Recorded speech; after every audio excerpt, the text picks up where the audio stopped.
stage left. Hello. How many of you are new today and were not here yesterday? So, a lot of everybody. Okay. I don't particularly want to do the same Q&A that we did yesterday, but most of you are new, so we'll cover some of the same ground. You have been asked this question a gazillion times. Was there ever any notion that Re-Animator would become a phenomenon rather than just a job, one movie that you did in the 1980s? No.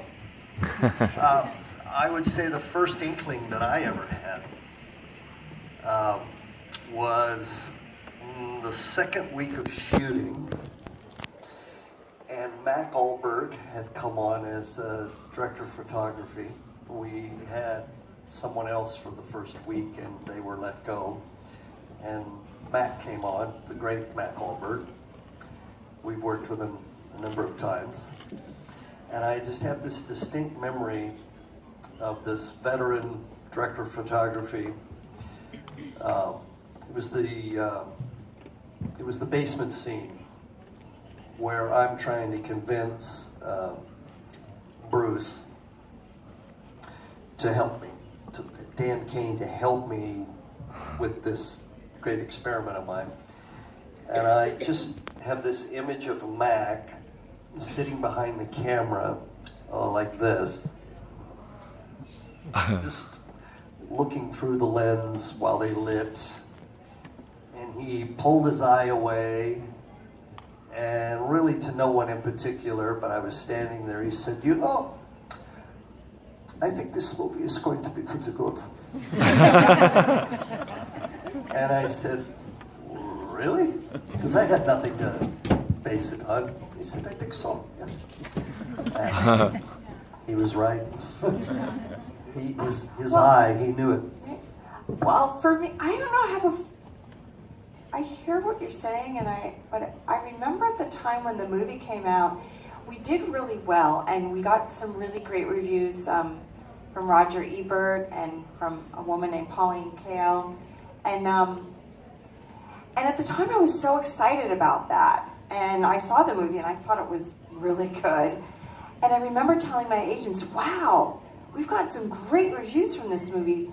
It's really good. People are going to love this." And my agents were like, "Yeah, but it's a horror movie." My agents too. Yeah.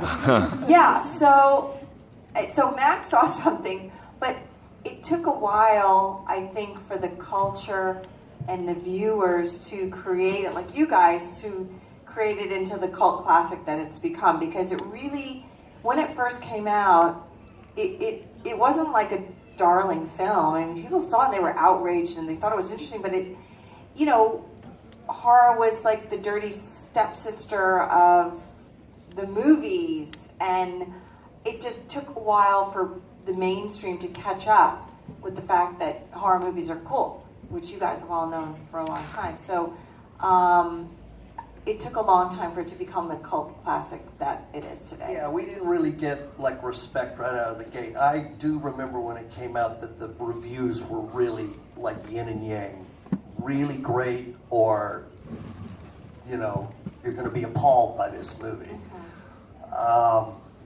It didn't get a lot of, you know, it just didn't shoot like a rocket into recognition by everybody. It was, it just had a slow, never-ending build in its reputation.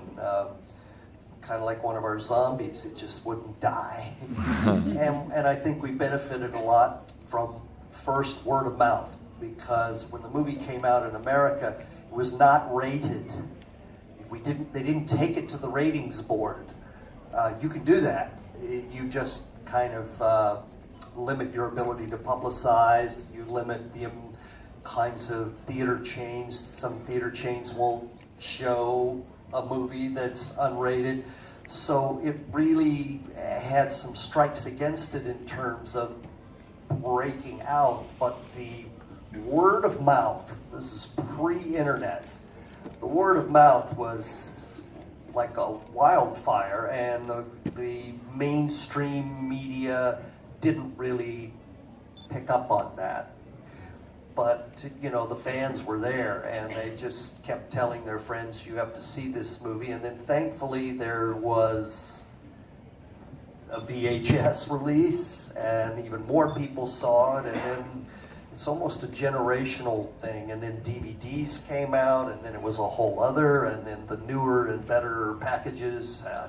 It just kept, the fan base just kept growing on this movie. But at the time, it was very conflicted. My agents were sort of like, yeah, you did that, and, but, you know, let's get you into something that's a little more legit, right? And it was like, well, I get it, but at the same time, we were really proud of what we did. It's a wonderfully made movie. Where were you at in your careers at that point? How new were you to the medium, and how big a break / opportunity was the movie for you both? Well, as we're saying with with our agents didn't. I thought, oh, this is going to be the start of my real career, and it wasn't, because my agents didn't think much of it, and I don't think the casting directors in Hollywood thought much of it, and it's like we were saying earlier, it's just grown over time. And in the beginning, for me, I was just an actor for hire. I mean, it was my first real horror movie, and I didn't know that I was going to have a career in horror over so many years. And so it was my first foray into that. I did a lot of soap opera work, and this was my first, I did a couple of little things in movies before this, but, I think, then after doing this, and then, when we did From Beyond, I went, oh, okay, I guess I do horror movies too. Am I a horror movie actress? I don't know. I'm still trying to figure that out, but I guess I could say today I am. So I was newly, it was my first foray into the career of being in horror movies.